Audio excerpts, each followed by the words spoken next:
Hello my dear students, welcome you once again to my class. সবাইকে আমার good wish এবং definitely আজ এই ক্লাসে আমি তোমাদের সঙ্গে যে বিষয়টা নিয়ে আলোচনা করব that is something related to your writing activities and obviously the topic of discussion today is in general notice writing, but it is going to be in relation with lesson 4 of class 10, and that is the lesson that we were covering in the last 2 or 3 classes.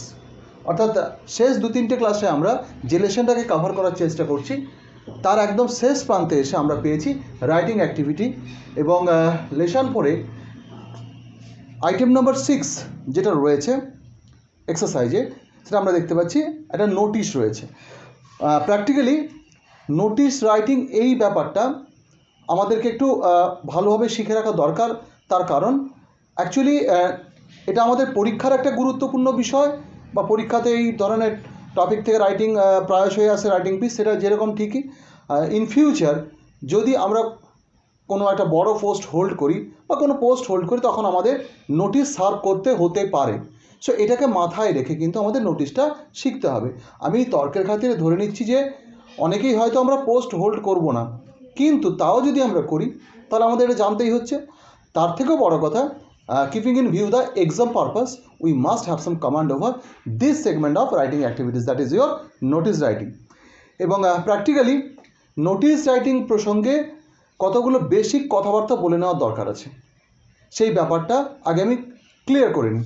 Okay, notice কথা যদি আমরা বাংলা অর্থ করতে যাই তাহলে হচ্ছে বিজ্ঞপ্তি, বিজ্ঞাপন নয়, কিন্তু বিজ্ঞাপন হচ্ছে অ্যাডভার্টাইজমেন্ট, দুটোই বিশেষ রূপে জ্ঞাপন করা।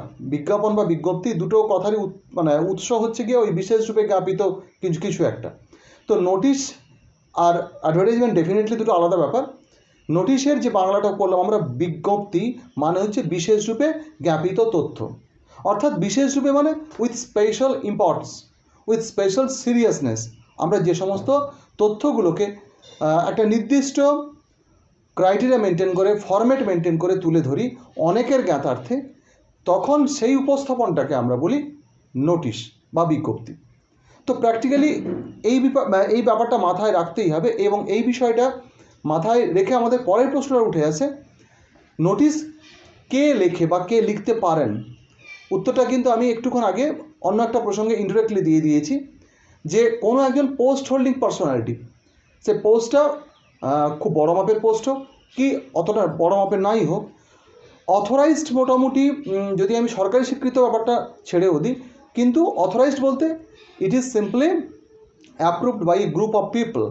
একটা পোস্ট একদল মানুষ সেই পোস্টটাকে অ্যাপ্রুভ করেছে, এবং সেই ধরনের কোনো post holding personality notice serve করতে পারেন, নোটিশ লিখতে পারেন। না, লিখতে পারা আর সার্ভ করার মধ্যে একটা ফারাক রয়েছে, সেটা তো আমরা পরীক্ষার খাতে সবাই নোটিশ লিখি, তার মানে আমরা কি নোটিশ সার্ভিং অথরিটি? না, ব্যাপারটা সেখানে নয়। নোটিশ সার্ভ করার ক্ষমতা থাকে কোনো পোস্ট হোল্ডিং পার্সোনালিটি, আর একটা পোস্ট থাকা মানে কিন্তু সেই পোস্টটা তো আর কোথাও উইদাউট বেস কিছু থাকবে না, কোনো একটা ইনস্টিটিউশনাল তার বেস থাকবে, অর্থাৎ কোনো একটা প্রতিষ্ঠান থাকবে, অর্গানাইজেশন থাকবে, সেই অর্গানাইজেশনে একটা পোস্ট থাকবে, এবং সেই পোস্ট হোল্ড করছেন যিনি, তিনি নোটিশ সার্ভ করতে পারেন। কাকে সার্ভ করতে পারেন এটাও একটা ভাইটাল ইস্যু, মানে কার উদ্দেশ্যে। এইটাকে আমরা একটু অন্যভাবে দেখতে পারি, যে অনেকে ভাবেন যে নোটিশ অধস্তন ব্যক্তিকে বা সাবঅর্ডিনেটসদের উদ্দেশ্যে সার্ভ করা হয়, ব্যাপারটা তা নয়। নোটিশটা সার্ভ করা হয় রিলেটেড পার্সোনালিটিদের উদ্দেশ্যে, অর্থাৎ একজন পোস্ট হোল্ডিং পার্সোনালিটির সঙ্গে যে সমস্ত ব্যক্তিবর্গের ডিরেক্ট বা ইনডিরেক্ট কোনো না কোনোভাবে একটা কানেকশান রয়েছে, যাদের সঙ্গে তার কোনো না কোনোভাবে একটা ইন্টারাকশানের চান্স রয়েছে, তাদের উদ্দেশ্যে নোটিশটা যায়। আমি একটা ছোট্ট উদাহরণ দিলে ব্যাপারটা আরও পরিষ্কার হয়ে যাবে। সাপোজ স্কুলের HM, হেডমাস্টার মশাই, তিনি যখন নোটিশ সার্ভ করবেন কাকে কাকে দিতে পারেন? না, নোটিশ স্টুডেন্টসদের উদ্দেশ্যে যেতে পারে, স্টাফেদের উদ্দেশ্যে যেতে পারে, এবং সঙ্গে সঙ্গে গার্ডিয়ানদের উদ্দেশ্যেও কখনো কখনো ইনডিরেক্টলি কোনো বার্তা যায়। এইটা হচ্ছে ব্যাপার। কিন্তু দেখা গেল হেডমাস্টার মশাই তো আর এই টেরিটরির বাইরে বা এই সীমার বাইরে যারা লোকাল মানুষজন, যারা স্কুলের সঙ্গে রিলেটেড নন, তাদের উদ্দেশ্যে দিতে পারেন না, সিম্পল না। বা স্কুলে যারা অন্যান্য অথরিটি থাকেন তাদের উদ্দেশ্যেও কখনো কখনো নোটিশ আসতে পারে। আমার জিস্ট কথাটা হচ্ছে এর বাইরে কিন্তু HM নোটিশ সার্ভ করতে পারেন না, বা যে সমস্ত মানুষ তাদের উদ্দেশ্যে ওই নোটিশটা নয়। আবার একটু এগিয়ে দেখা যাক, বা একটু অন্য জায়গায় গিয়ে একজন পঞ্চায়েত প্রধান তিনি যখন নোটিশ সার্ভ করছেন তার কিন্তু রেঞ্জটা আরও অনেক বড়। ওই পঞ্চায়েতের অধীন সমস্ত মানুষদের উদ্দেশ্যে উনি কিন্তু নোটিশটা দিচ্ছেন, কিন্তু উনার কোনো ক্ষমতা নেই যে পাশের পঞ্চায়েত বা পাশের গ্রাম পঞ্চায়েতের মানুষদের উদ্দেশ্যে নোটিশ সার্ভ করা।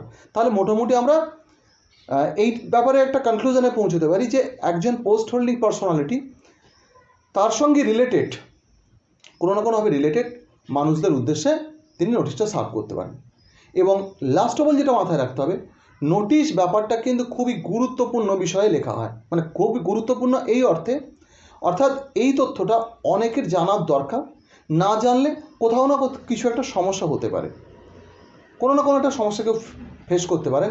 এইরকম একটা সিরিয়াস ম্যাটার নিয়ে নোটিশ লেখা হয় এবং এটা অফিসিয়াল ব্যাপার। আর অফিসিয়াল ব্যাপার মানে আমরা জানি ফর্মাল ব্যাপার, অর্থাৎ রীতিসিদ্ধ ব্যাপার। সেখানে বেশ কিছু ফর্মেট এগুলোকে মেনটেন করতে হয় এবং ভাষাগত দিক থেকেও একটা ফর্মাল ল্যাঙ্গুয়েজ থাকে। ফর্মাল ল্যাঙ্গুয়েজ ব্যাপারটাকে আমি সেটা একটু পরে আসবো ইন ডিটেলস আলোচনায়। আপাতত এই কটা বিষয় মাথায় নিয়ে আমরা কিন্তু চলে যাচ্ছি নোটিশ রাইটিংয়ের যে শুরুর দিকটাতে। তো মোটামুটি এখানে একটা কথা বলে রাখি আমি, যে নোটিশ রাইটিংয়ের ক্ষেত্রে আমাদেরকে মাথায় রাখতে হবে যে এই নোটিশটা কিন্তু পাবলিকলি সার্ভড হবে, এবং যেহেতু পাবলিকলি সার্ভড হবে মানে এটা অফিসিয়াল ব্যাপার, সেখানে ব্যক্তিগত আবেগ ভাবনা ইত্যাদি জায়গাগুলো খুব একটা নেই। যেটা রয়েছে সেটা হচ্ছে পুরোপুরি অফ দ্য ফ্যাক্ট বা বস্তুনিষ্ঠ কিছু বার্তা। তো যাই হোক, আমি যেটা বলতে চাইছি, আমরা প্রথম যে এখানে একটা এক্সাম্পল দিয়েছি, আমি এক্সাম্পলটা একটু কনসেন্ট্রেট করতে বলবো আমার স্টুডেন্টসদের বা যারা ভিউয়াররা রয়েছে। পেজ নাম্বার 35 যেটা রয়েছে চট করে আমরা একটু দেখে নেব। Read the following composition carefully. প্রথমে উপরে লেখা আছে এবিসি হাই স্কুল, মানে কোনো পার্টিকুলার স্কুলের নাম না দিয়ে একটা জাস্ট কোনো একটা সাংকেতিক নাম দেওয়া হয়েছে এবিসি। তো ইনডেফিনিট কোনো একটা নাম দেওয়া হয়েছে, নন স্পেসিফিক নেম। তারপর লেখা আছে নোটিশ, কথাটা লেখা আছে ক্যাপসে। তারপরে আমরা দেখতে পাচ্ছি ডান দিকে রয়েছে কোয়াইট ন্যাচারালি ডেট রয়েছে। তারপরে রয়েছে সাবজেক্ট ম্যাটার উল্লেখ করা রয়েছে, মিউজিক কম্পিটিশন। এরপর নোটিশটা লেখা হয়েছে, students are hereby informed that our school is going to organise an inter school music competition on 3rd September 2015 in the school auditorium. The competition will be on several categories of music. Students of class 8 to class 12 can participate in the competition. There will be a screening prior to the competition. Interested students should register their names with the music teacher before 22nd July 2015. The categories in the competition are Hindustani classical, Rabindra Sangeet and folk. A student can compete in any two categories. No registration fee is required for participating in the competition. For any further information, the undersigned may be contacted. Signed by Student Secretary, Cultural Committee, okay, ABC High School, countersigned by the HM. Actually এই যে নোটিশটা আমরা পড়লাম, কতগুলো বিষয় আমাদের নজরে আসা উচিত। মাঝখানে যে মেইন বডিটা রয়েছে সেখানে যা যা বলা হয়েছে ওই মিউজিক কম্পিটিশান সংক্রান্ত বিষয়ই বলা হয়েছে, তার whereabouts, তার সঙ্গে রিলেটেড বিভিন্ন রকম জরুরি তথ্য এখানে দেওয়া রয়েছে। এবং এটাই হচ্ছে আমার প্রথম বলার বিষয়, অর্থাৎ নোটিশ কোনো একটা বিষয়ে, কোনো একটা ইভেন্ট সম্পর্কে, কোনো একটা হ্যাপেনিং সম্পর্কে নোটিশ আসবে, কোনো একটা ইনফো আসবে, যে ইনফোটা কিন্তু এলাবোরেট হতে হবে। যতটা এলাবোরেশন দরকার, যারা নোটিশটা পড়বেন তাদের কমপ্লিট একটা আইডিয়া তৈরি হওয়ার পক্ষে, তাদের যা যা কোয়ারিজ থাকতে পারে, যা যা কোয়ারিজ মানে কি, যা যা জানা উচিত। আমার হাজারখানা কোয়ারি থাকতে পারে, হিন্দুস্তানি মিউজিক কি, ক্লাসিক্যাল মিউজিক কি, আমি নাও জানতে পারি। তো সেটা এইখানে কোয়ারি মিট আপ করবো, এটা ভাবা ঠিক হবে না। কিন্তু অ্যাটলিস্ট ওই কম্পিটিশানটার সম্পর্কে যা যা তথ্য খুব গুছিয়ে কম্প্যাক্ট ফর্মে ডিটেলস আমি বলতে এটা বোঝাচ্ছি, কিন্তু এলাবোরেশন মানে কিন্তু আমি বলতে চাই না বিশাল ভাস্ট বড় কিছু করে বলতে হবে, তা না। এলাবোরেশন মানে যেটা বলতে চাইছি সবগুলো জরুরি আসপেক্টকে কাভার করে। তো এবারে এটা একটা বিষয় নিয়ে নোটিশ লেখা হয়েছে। তো এক্স্যাক্টলি অনেকে বলেন, আবার অনেকে বলেন না যে একটা নোটিশ একটা বক্সের মধ্যে আসা উচিত, বক্সের মধ্যে আসা উচিত। এটা অনেকে ফলো করেন, অনেকে ফলো করেন না। তবে হ্যাঁ, যে সমস্ত ইনস্টিটিউশন আছে তাদের কিন্তু আর নোটিশ লেখার জন্য স্কুলের, যদি আমি স্কুল ধরিনি, স্কুলে একটা প্যাড আছে, অফিসিয়াল প্যাড আছে। প্যাডের যে পেপারটা সেটা কিন্তু অলরেডি একটা বক্স শেপ, একটা রেক্ট্যাঙ্গুলার বা যদি স্কোয়ার খুব একটা হয় না, রেক্ট্যাঙ্গুলারই হয়। তো যাই হোক, সেটা অলরেডি বক্স শেপ করা এটা থাকে। এবার কেউ কেউ বলছে যে না, এটা যদিও বক্স শেপ করা থাকে তাহলে একটা বক্স করা উচিত, কিন্তু সেটা যদি আমরা হাতে করতে যাই দেখতে বাজে লাগবে, সেই জন্য ওটাকে ইউজুয়ালি আমরা অ্যাভয়েড করি। যেহেতু অলরেডি একটা সুন্দর করে রেক্টেঙ্গুলার শেপে থাকে, সেটা বক্স বা করার ব্যাপারটা থাকে না। পরীক্ষার খাতায় স্টুডেন্টসের ক্ষেত্রে তোমরা যদি সম্ভব হয় বক্স করে দিও, আর যদি না স্কেল ফেল দিয়ে একটু লেখা শেষ করে একটা বক্স মতো করে দিলে কোনো সমস্যা নেই, আর না করলেও বিশাল কিছু অপরাধ হবে না। তো এই বক্সিং ব্যাপারটা নিয়ে খুব একটা মাথা ঘামানোর দরকার নেই, করলে করতে পারো, না করলেও খুব একটা বড় ক্ষতি হবে না। তো এবারে ইউজুয়ালি যখন একটা নোটিশ আমরা লিখি, নোটিশটা কিন্তু সচরাচর লেখা হয় কোনো একটা লেটার হেড বা ওই ধরনের কোনো অফিসিয়াল যে প্যাড থাকে তাতে শুরুতে তাহলে কিছু একটা ইনস্টিটিউশনের নামটা থাকবে। এখানে যেরকম দেওয়া আছে এবিসি হাই স্কুল, সাপোজ আমার স্কুল যেটা রয়েছে আমি দেখলাম সেলমাবাদ সরোজিনী বিদ্যানিকেতন, এর নিচে আরো কিছু তথ্য থাকা উচিত বলতে ডেফিনেটলি যেটা অফিসিয়াল প্যাড হয় তাতে কিন্তু ওখানকার অফিসিয়াল অ্যাড্রেস থাকে, ঠিক আছে, স্কুলের টেলিফোন নাম্বার হয়তো থাকে, আরও কিছু জরুরি তথ্য থাকে তো এটা লেখা হয়তো থাকতেই পারে যে সেলমাবাদ, ওকে, ওকে, পূর্ব মেদিনীপুর, এইটুকু লেখা থাকতেই পারে হয়তো, মেদিনীপুর। পিন নাম্বারটা দেওয়া থাকতে পারে 721454, 721454, বা একটা ফোন নম্বর দেওয়া থাকতে পারে, কন্ট্যাক্ট নাম্বার। এটা পিন নাম্বারের থেকে কন্ট্যাক্ট নম্বরটা অনেক বেশি জরুরি। তো এরকম একটা মোটামুটি পেজ হেডিং থাকে। তো আমি এইটা লেখাটা যদি কেউ লেখে খুব ভালো, না লিখলে অন্তত স্কুলের নামটা বা ইনস্টিটিউশন নামটা যেন থাকে। এটা আমি কিন্তু পরীক্ষার খাতার কথা ভেবে বলছি, ইন রিয়েল লাইফ এটা কিন্তু থাকা উচিত, কারণ ইনস্টিটিউশনটা কোনো একটা অ্যাড্রেসে তো অবস্থিত, সেই অ্যাড্রেসের একটা পার্ট কিন্তু টেলিফোন নম্বর আজকালকার দিনে, ফলে তার সংক্ষিপ্ত অ্যাড্রেস এবং যদি কোনো ইনস্টিটিউশনের রেজিস্টার নাম্বার থাকে, রেজিস্ট্রেশন নাম্বার, তো সেই রেজিস্ট্রেশন নাম্বারটা আমরা কিন্তু এখানে উল্লেখ করব। স্কুলের ক্ষেত্রে হয়তো অতটাও জরুরি নয়, কিন্তু অন্য যে কোনো অর্গানাইজেশন, কোনো এনজিওর ক্ষেত্রে বা অন্য কোনো ক্লাব বা কোনো প্রতিষ্ঠানের ক্ষেত্রে যদি রেজিস্ট্রেশন নম্বর থাকে, তো সেই রেজিস্টার নাম্বারটা কিন্তু আমাকে এখানে উল্লেখ করতে হবে। তো এটা পেজ হেডিং, এটা আমার লেখার সঙ্গে ডিরেক্টলি রিলেটেড নয়, আবার রিলেটেড বটে। এটা কিন্তু পরীক্ষার খাতায় করতে হবে, অন্তত ফার্স্ট পার্টটা। আমি আবারও বলছি, সেকেন্ড পার্টটা যদি নাও করো, ফার্স্ট পার্টটা মাস্ট করতে হবে, ঠিক আছে। এরপর যে জিনিসটা আসবে, নোটিশ কথাটা ক্যাপসে লেখা দরকার। এটার একটা তাৎপর্য আছে। তাৎপর্যটা কি না, নোটিশ কথাটা এমন একটা শব্দ যেটা মানুষের অ্যাটেনশন গ্রিপ করে। যেরকম আমরা লাল রঙের যখন প্লাস সাইন দেখি, আমরা বুঝি না এটা মেডিকেল সার্ভিসের জায়গা। সেটা ওষুধ দোকান হতে পারে, ডাক্তারের চেম্বার হতে পারে, হাসপাতাল হতে পারে, এনিথিং হোয়াটসএভার। তাহলে ওই চিহ্নটা একটা স্পেশালিটি আমাদের বা স্পেশাল অ্যাটেনশন দাবি করছে, ওর মধ্যে একটা স্পেশালিটি রয়েছে, that grabs or definitely demand some extra bit of seriousness from the watchers or from the persons who find it. তো নোটিশ কথাটাও তাই। এখানে একটা বাস্তব কথা বলে দিই, হয়তো ভুলে যাব পরে, কথাটা মাথায় এলো। ইউজুয়ালি স্কুল লেভেলে কখনো নোটিশ যখন দেওয়া হয় স্কুল অথরিটির তরফ থেকে, এইচএমের তরফ থেকে, তখন ক্লাসে সার্ভ করে দেওয়া হয়। স্কুল লেভেলটা বিশেষ করে বলছি আমি, কারণ ছোট যারা কম বয়সী ছাত্রছাত্রী আছে তারা তো আর নোটিশ বোর্ডে গিয়ে নোটিশটা পড়ার ব্যাপারে হ্যাবিচুয়েটেড নয়। কিন্তু এই অভ্যাসটা প্লিজ তোমরা স্কুল পেরোনোর আগেই ফেলে যাবে। whenever you will be promoted to college or universities অথবা অন্য কোনো ইনস্টিটিউশনে যাবে, তখন তোমাকে নোটিশ কেউ পড়িয়ে দিয়ে যাবে না, এটা ভাবার কোনো কারণ নেই। ইট is your duty to go through the notice pasted on the notice board. দেখা গেল কোনো জরুরি তথ্য ছিল, তুমি নোটিশটা খেয়াল করোনি, you did notice the notice, okay, এবং দেখা গেলো ওখানে এমন একটা তথ্য ছিল যেটা তোমার জন্যই হয়তো ছিল, কোনো একটা পার্টিকুলার ডেটে তার একটা টাইম লিমিট ছিল, সেটা পেরিয়ে গেছে, তুমি হঠাৎ করে দেখলে যে কিছু একটা সমস্যা তৈরি গেলো, আরে আমি তো জানি না এটা। তখন বলা হলো কেন, নোটিশ তো দেওয়া হয়েছিল। নোটিশ আমি তো জানি না, কে তোমাকে জানাবে? Whose responsibility is it? Nobody's, it is your responsibility. তো নোটিশ যেখানে থাকবে, নোটিশ কথাটা চোখে পড়ার সঙ্গে সঙ্গে, এটা আমার সাজেশন তোমাদের উদ্দেশ্যে, অবশ্যই একবার চোখ বুলিয়ে নেবে। দেখা গেলো এই নোটিশটা আমার কাজে লাগবে না, ইটস ওকে, তাহলে ঠিক আছে, কিন্তু পড়ে নেবে, অবশ্যই পড়ে নেবে। এটা খুব জরুরি একটা কাজ, না হলে কিন্তু অনেক জরুরি বিষয় জীবন থেকে মিস করে যাবে। অনেক সমস্যায় পড়ে যাবে, অনেক কিছু মিসিং হয়ে যাবে জীবনে, অনেক কিছু লস হতে পারে সামহাউ। তো নোটিশ কথাটার এই যে ক্যাপিটালের লেখা নোটিশ কথাটা আমরা রাখছি, তার গুরুত্বটা ওইখানে, ইট গ্র্যাবস দ্য অ্যাটেনশন। ওকে, হলো, এটা লেখা হয়ে গেল। তারপর আমরা দেখতে পাচ্ছি এখানে পেজটাও রয়েছে দেখছি, এই পাশে ডেট থাকে, নোটিশ কথার নিচে ডান দিকে ডেট থাকবে।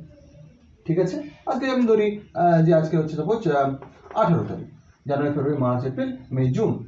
তো 18/06/2021, সরি, আমি এইভাবে লিখতে পারি, আবার কেউ লিখতে পারে 18th জুন 2021, সেটাও চলতে পারে। যাই হোক, এইবার একটা ব্যাপার থাকে, এইখানে অনেকে রেফারেন্স নম্বর বলে একটি কথা উল্লেখ করেন, অথবা অনেকে নোটিশ নম্বর কথাটাও উল্লেখ করেন। এখানে আমার একটা কথা বলার আছে, এই নোটিশ নম্বর কথাটা আর রেফারেন্স নম্বর কথা দুটো সম্পর্কে একটু কেয়ারফুল হওয়ার দরকার আছে। কারণ নোটিশ নম্বর এই কথাটা সেই অর্থে কোনো তাৎপর্য নেই। একটা নোটিশ লেখার মধ্যে লেটার হেড বা লেটার বুকে কখনো কখনো কোনো কোনো অফিসে কতগুলো নোটিশ একটা বছরে সার্ভ হয়েছে তার একটা রেকর্ড থাকে, ফলে সেক্ষেত্রে হয়তো নোটিশ নম্বরের একটা উল্লেখ থাকলেও থাকতে পারে, but it is not mandatory, এটা এমন কিছু গুরুত্বপূর্ণ বিষয় না। ঠিক আছে, এরপরে আমি তাহলে নোটিশ নম্বরটা না লিখতেই বলবো। অনেক বইতেই কিন্তু রয়েছে নোটিশ নম্বর, ঠিক আছে, নোটিশ নম্বর কথাটা উল্লেখ থাকে, কিন্তু আমি বলবো এটাকে অ্যাভয়েড করতে। কেউ যদি লিখে দেয় নোটিশ নম্বর 7 লিখতেও পারে, কিন্তু এটা দরকার নেই। এরপরে আসছে কিন্তু এই বিষয়টা রেফারেন্স নম্বর, এটা একটু জটিল ব্যাপার আছে। মানে ব্যাপারটা হয় কি, কখনো কখনো কোনো কোনো নোটিশ কোনো একটা অর্ডারের মূলে বা অন্য কোনো প্রিভিয়াস অফিসিয়াল কোনো ডকুমেন্টের মূলে সার্ভ করা হয় তার এগেনস্টে, তখন সেই রেফারেন্স নম্বরটা এখানে উল্লেখ করতে হয়। আর ওই রেফারেন্স নম্বর লেখার একটা বিশেষ প্যাটার্ন থাকে, বিভিন্ন ক্ষেত্রে বিভিন্ন প্যাটার্নের রেফারেন্স নম্বর থাকে, ফলে ভুলভাল রেফারেন্স নম্বর উল্লেখ করার থেকে না করাই ভালো। কারণ তোমরা যারা স্টুডেন্টস, যারা অফিসিয়ালি এখনও কোনো পোস্ট হোল্ড করনি, অফিসিয়াল ডকুমেন্টস হাতে আসেনি, তাদের কাছে এই আইডিয়াটা না থাকাটাই খুব স্বাভাবিক যে how to write the reference number. ফলে আমরা এটা কিন্তু অ্যাভয়েড করব। ইন রিয়েল লাইফ সিচুয়েশান যখন আমরা কোনো না কোনো একটা পোস্টে চলে যাব, তখন হয়তো এই জিনিসটা দরকার পড়বে, আর তখন কিন্তু অলরেডি অফিসিয়ালি কী করে রেফারেন্স নাম্বার লিখতে হয় সেই ট্রেনিংটা আমাদের হয়ে যাবে। ফলে তখন এখানে লেখো, কোনো ক্ষতি নেই। ব্যাপারটা বুঝতে পেরেছি আমি, আশা করি। এরপরে বডিটা আমরা লিখবো, যা লেখা লিখবো, সেটা কী লিখবো, কীভাবে লিখবো সেটা পরে আসছি। এই বডি পার্টটা আমি এখন ফাঁকা রেখে যাচ্ছি, ফাঁকা রাখছি। ঠিক আছে, এটা যা যা লেখা হলো। পরের দিকে এবারে এখানে লেখা আছে সাইন্ড, এসডি মানে সাইন্ড। এই এসডি কথাটা লেখার এখানে হয়েছে এই কারণে, এখানে কারোর নাম নেই বলে, এখানে কারোর নাম নেই বলে। এবারে আমি যদি নোটিশটা সার্ভ করি, কোনো একটা নোটিশ সাপোজ, আমি তখন লিখবো সোমনাথ ঘোড়াই। ওকে, কেউ লিখলো পরেশ পাল, কেউ লিখলেন হীরালাল দাস। যিনি লিখছেন তিনি তার নামটা লিখবেন, ফলে সেখানে এসডি কথাটা খুব একটা জরুরি নয়। ঠিক আছে, সাইন্ড, কারণ আমি তো সিগনেচার অলরেডি দিয়ে দিলাম, তাহলে আর সাইন কথা লেখার কোনো দরকার নেই। অনেকে আবার এটা লেখার পর উপরে এসডি বলে লেখেন, লেখার দরকার নেই। এবার এই লোকটি কে, তিনি যে পদটা হোল্ড করছেন, যে পদে রয়েছেন, সেই পদটাকে উল্লেখ করতে হবে। তাহলে এরপর আমার পদের নামটা বসবে। সাপোজ আমি যদি এইচএম হই কোনটা স্কুলের, কে হলো সেক্রেটারি, দেখলাম আমি দ্য সেক্রেটারি। ঠিক আছে, এবার দেখা গেলো কোনোটা ক্লাবের, মানে এই পদটা তো কোনোটা ইনস্টিটিউশন থাকতে হবে, কোনো অর্গানাইজেশনে থাকতে হবে, তাহলে দেখা গেলো হয়তো XYZ ক্লাব, ক্লাবের নামটা বসে গেল। ঠিক আছে, দেখা গেলো হয়তো তার রেনেসাঁ ক্লাব। এবার তাকে অ্যাড্রেস দিতে হবে, এখানে অ্যাড্রেসটা আর দরকার নেই, কারণ অলরেডি অ্যাড্রেস ওপরে রয়েছে, আর এখানে একটা স্ট্যাম্প পড়বে। স্ট্যাম্প যেহেতু পড়বে, ফলে সেখানে আর অ্যাড্রেসটা দরকার নেই। ঠিক আছে, এইবার এখানে ব্যাপার আছে স্কুলের ক্ষেত্রে, স্কুলের ক্ষেত্রে স্পেশালিটি রয়েছে। এমনি ক্লাবের ক্ষেত্রে হয় কি, এখানে সেক্রেটারি, এটা সাইন হওয়ার পর সেক্রেটারি এখানে একটা স্ট্যাম্প পড়লো, এবং এইখানে একটা ক্লাবের একটা স্ট্যাম্প থাকে, দিয়ে দেওয়া হয়। আবার কখনো স্ট্যাম্প এখানেও কেউ মেরে দেন, কিন্তু সেক্রেটারি তার যে স্ট্যাম্পটা এইখানে বসবে, অর্থাৎ এটা লেখা নিচে। তো এটা হলো স্কুলের ক্ষেত্রে ব্যাপারটা একটু বলি, এটা একটু বুঝতে হবে ছাত্রছাত্রীদের। স্কুলে নোটিশ সার্ভ করার একমাত্র অফিসিয়ালি রেকগনাইজড পার্সন হচ্ছেন এইচএম। ব্যাপারটা বোঝাতে পারছি আমি কি, অফিসিয়ালি রেকগনাইজড। কিন্তু তার বাদেও অনেক সময় অনেক তার আন্ডারে অনেক অধস্তন পোস্ট থাকে, যেটা কিন্তু সেই অর্থে অফিসিয়ালি রেকগনাইজড নয়, কিন্তু পোস্টটা রয়েছে। সাপোজ স্কুলে একটা সবুজ বাহিনী রয়েছে, তার একজন ক্যাপ্টেন করে দেওয়া হয়েছে কোনো স্টুডেন্টকে।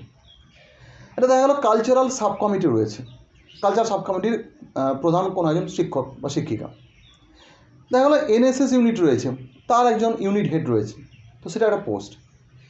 এই সমস্ত পোস্ট হোল্ডারদের কিন্তু ডিরেক্ট কোনো ক্ষমতা নেই নোটিশটা সার্ভ করে দেওয়ার without the approval of the head of the institution. ফলে সেক্ষেত্রে করতে হবে কি, সিগনেচারটা এখানে পড়বে, এবং স্কুলের ক্ষেত্রে এখানে কিন্তু কোনো স্ট্যাম্প আসবে না। এখানে এই পোস্ট হোল্ডিং, আমি এখানে সোমনাথ ঘরেই দেখালো হয়তো the secretary the cultural sub committee, ঠিক আছে, সেলবাবাদ সরোজিনী বিদ্যানিকেতন, এইটুকু লেখা থাকবে। এখানে কোনো স্ট্যাম্পিং হবে না, কোনো স্ট্যাম্প পড়বে না।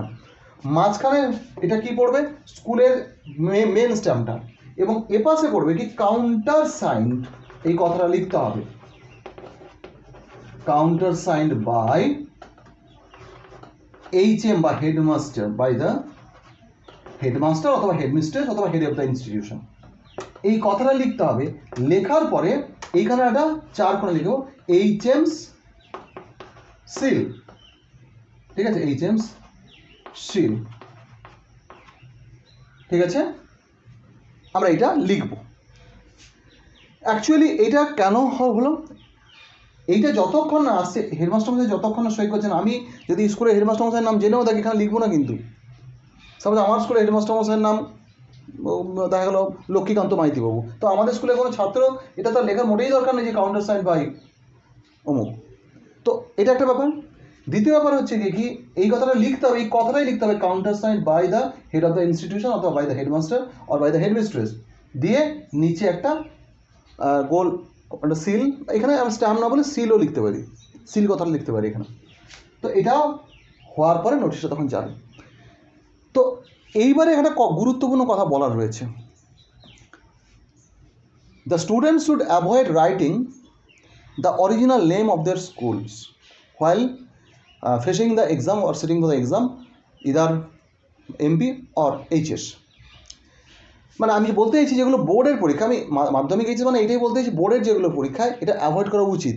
কারণটা কি, স্কুলের আইডেন্টিটি যেন ডিসক্লোজ না হয়ে যায়। ডিসক্লোজ হয়ে গেলে দুটো ক্ষেত্রে সমস্যা হতে পারে, সুবিধাও হতে পারে, অসুবিধাও হতে পারে। তো আমি সুবিধা অসুবিধা ডিটেলিংসটা এখানে বলছি না, বলা উচিতও হবে না। তো মোটামুটি এইটা মাথায় রেখো, তোমরা সবসময় ABC high school, XYZ high school এভাবে উল্লেখ করবে, ঠিক আছে, এখানেও তাই। তো এইবারে ভেতরে যাই লেখা হোক না কেন সেটা পরে ঢুকছি আমি। নোটিশটা কিন্তু অফিসিয়ালি ব্যাপারটা ঠিকঠাক হলো। তাহলে নোটিশের যে সমস্ত ফরম্যাট বা তার সঙ্গে রিলেটেড যে সমস্ত রুলস, সেগুলো আমরা কিন্তু জেনে নিলাম। এটা জেনে নিলাম ঠিক, এবারে নোটিশটা লিখবো কী করে, সেইখানে আমরা এবারে ঢুকবো। তো এখানে কোনো একটা বিষয় আমাকে ভেবে নিতে হবে, ঠিক আছে। কোনো একটা বিষয় ভেবে নেওয়া মানে ধরে নিলাম সাপোজ একটা সহজ করে একটা বিষয় দিচ্ছি, ভেরি সিম্পল, ভেরি সিম্পল। দেখা গেল সাপোজ স্কুলের ফাউন্ডেশন ডে উপলক্ষে আমাদের যেমন 14ই নভেম্বর, তাহলে ওই সময় কোনো একটা দেখা গেলো 13ই নভেম্বর একটা নোটিশ আসছে স্টুডেন্টদের উদ্দেশ্যে, ঠিক আছে। অথবা দেখা গেলো হয়তো আমাদের স্কুলে কোনো একটা ইন্টার ক্লাস কোনো টুর্নামেন্ট হবে, এরকম কিছু একটা সহজ বিষয় নিয়ে আমি জিনিসটা দেখানোর চেষ্টা করছি। তো আমরা সচরাচর এই যে নোটিশটা বললাম যে স্কুল কোনো একটা বিশেষ ডেতে বন্ধ থাকবে, এই নোটিশটা সবচেয়ে সহজে সবচেয়ে কম কথায় লেখা যায়, ওকে। তো মোটামুটি আমরা দেখে নিচ্ছি কি, যেখানে যেটা এলো শুরুটা একটা গতানুগতিক ঢঙে হয়। অ্যাকচুয়ালি আমাদের যে সমস্ত অফিসিয়াল নথিপত্র লেখা হয় তার একটা গতানুগতিক ঢং আছে। সবচেয়ে আমার অবাক লাগে যেটা হচ্ছে দলিলের যে বয়ান থাকে, যদি তোমরা কেউ কখনো দলিলের এই জমি জমা যে দলিল থাকে, দলিলের যদি বয়ান পড়ে দেখো মাথা খারাপ হয়ে যাবে। কারণ যে ভাষায় লেখা হচ্ছে সে ভাষার রীতি আজ থেকে মনে হয় 150-200 বছর আগের ভাষার রীতি, এখনও সেটাই চলতে আছে। অনেকটা আধুনিক হয়েছে, তবে তাও অনেক ব্যাপার রয়েছে। যদি সুযোগ হয় কখনো বাড়ির জমি জমার দলিলটা আবার পড়ে দেখো, তাহলে বুঝতে পারবে যে অফিসিয়াল ল্যাঙ্গুয়েজ কী ব্যাপার হতে পারে। তো এটা অতটা কঠিন কিছু নয়, এটা একটা কথা নয় থাকে। ইট ইজ বলে শুরু হয়, হিয়ার বাই নোটিফাইড লিখতে পারো, অথবা এটার বদলে আমরা লিখতে পারি ইনফর্মড লিখতে পারি। এত দ্বারা হেরা মানে এত দ্বারা ইহা বিজ্ঞাপিত হচ্ছে অথবা জানানো হচ্ছে, it is hereby notified. এইবার একটা কথা থাকে টু, কার উদ্দেশ্যে নোটিশটা আছে এটা উল্লেখ করা, এই কথাটা পারলে মুখস্থ করে নিও। It is hereby notified or it is hereby informed, অথবা অনেকে লেখেন it is an information or it is a notification to, এটা হলো to all the students, সমস্ত ছাত্রছাত্রী, staff, okay, and others associated or related to the institution, related to অথবা associated with the institution অথবা related to the, associated ভাষাটা অনেক better হতো, যাই হোক, to the institution that, এই পর্যন্ত একটা মানে জিনিসটা বোঝানো দরকার আছে, এটা গতানুগতিক মুখস্থ করে ফেলতে হবে। It is hereby notified or it is hereby inform to, এই পর্যন্ত আমার জিনিসটাকে একদম মুখস্থের মতো করে ফেললে অনেক সুবিধা হয়। এই ট্যুর পরে কার উদ্দেশ্যে নোটিশ যাচ্ছে সেটা কিন্তু ভেবে চিন্তে লিখতে হবে। এখানে আমরা যখন স্কুলের এইচএম লিখছেন তাহলে ছাত্রছাত্রীদের উদ্দেশ্যে, স্টাফেদের উদ্দেশ্যে এবং বিদ্যালয়ের সঙ্গে জড়িত অন্যান্য সমস্ত ব্যক্তিবর্গ, অ্যান্ড অল আদার্স কথাটাও লিখে দিতে পারতো। দ্যাট আওয়ার স্কুল, কি জানাচ্ছেন, our school will remain closed on 14th November, আমি গত বছর নোটিশটা হয়তো ভেবে নিচ্ছি, নভেম্বর 2020, যদিও গত বছর স্কুল বন্ধই ছিল, আমি ঠিক আছে 2021 ধরছি সাপোজ, কল্পনায় ধরে নিচ্ছি এটা 13 তারিখ যাচ্ছে, 13ই নভেম্বর নোটিশটা সার্ভ হচ্ছে। আমি জানি না কিন্তু 13 তারিখ এবছর সত্যিকারে কী বার পড়েছে, দেখা গেলো 13 তারিখ যদি রবিবার পড়ে যায় তাহলে কিন্তু ওই দিন নোটিশ হবে না, তাহলে আমাকে 12 তারিখে ভাবতে হবে। যাই হোক, উইল রিমেন ক্লোজড অন, এটা 2000, এখানে বার বা ডেটা উল্লেখ করে দিলে ভালো হয় ব্র্যাকেটের মধ্যে। এখানে আমার কাছে ক্যালেন্ডার নেম ভালো আমি জানি না অ্যাকচুয়ালি 14 তারিখ কত মানে কী বার পড়ছে। অন অ্যাকাউন্ট অফ, কারণে, অন অ্যাকাউন্ট অফ মানে কারণে, অথবা ফরও লিখতে পারো, account of the foundation day. Foundation day কথাটা আমরা ক্যাপসেও লিখতে পারি, স্মলও লিখতে পারি। তাহলে on account of the foundation day, প্রতিষ্ঠা দিবস উপলক্ষে স্কুল বন্ধ থাকবে। স্কুল তো বন্ধ হলে এবার স্কুল খুলবে কবে? The school will, school, next আমরা চলে যাচ্ছি, মুছে দিচ্ছি, okay. The school will reopen on 15th November, ওইখানে 14 November, 15 November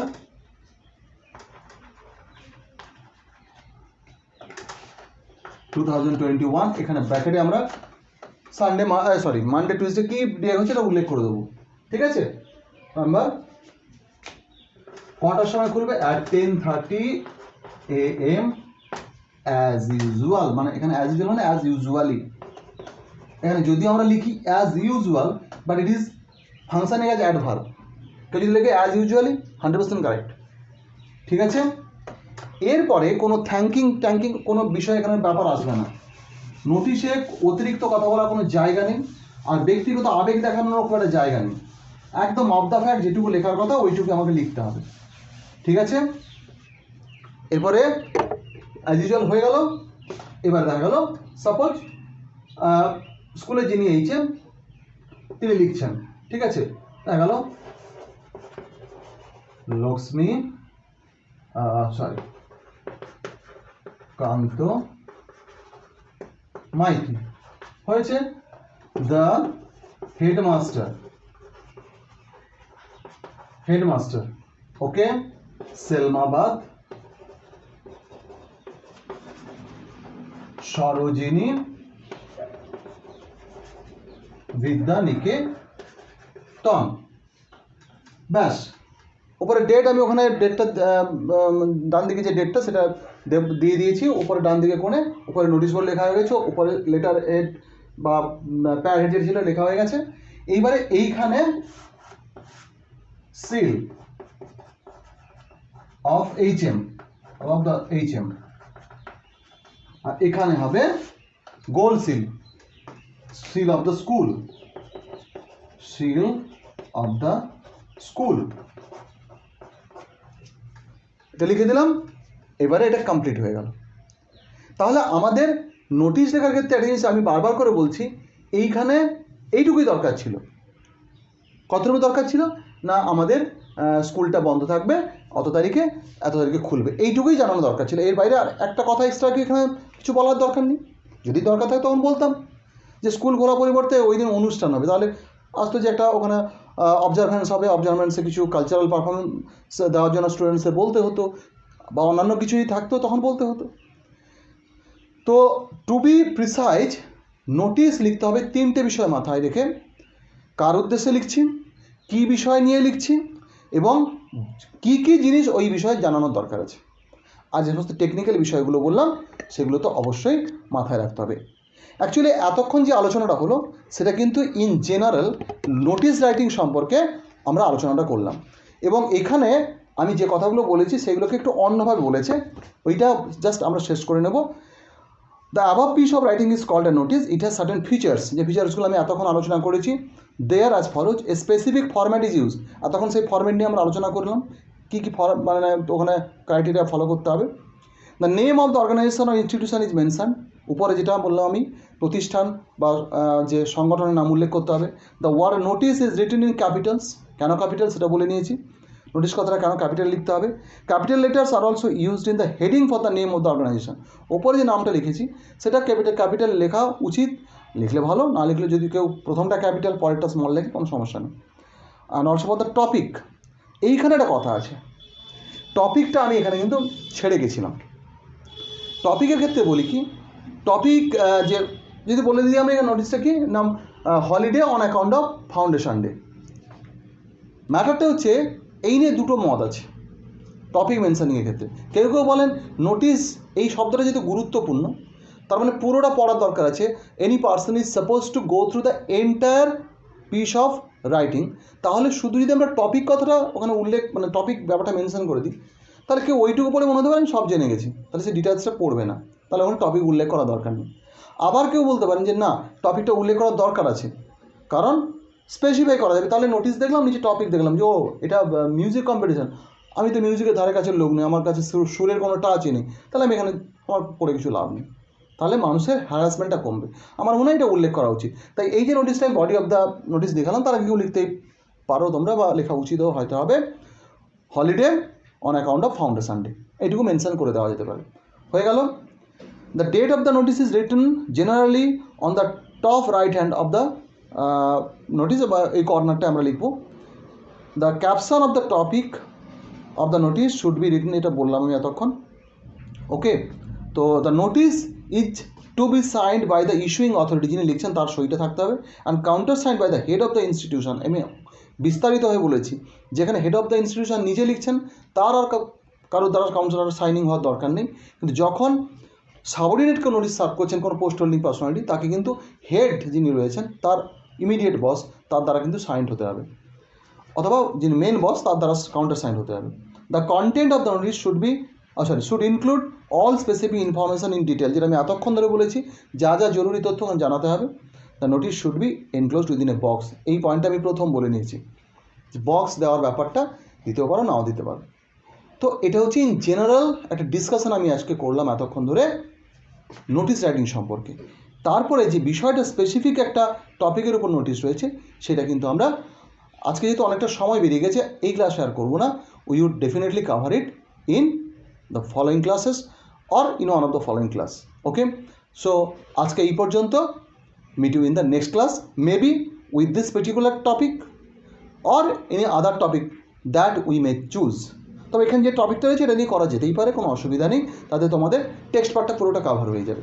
so notice writing সম্পর্কে ডিসকাশনটা আজকে আমি এখানেই শেষ করছি। সবাই ভালো থেকো। Okay, meet you in the next class. Thank you.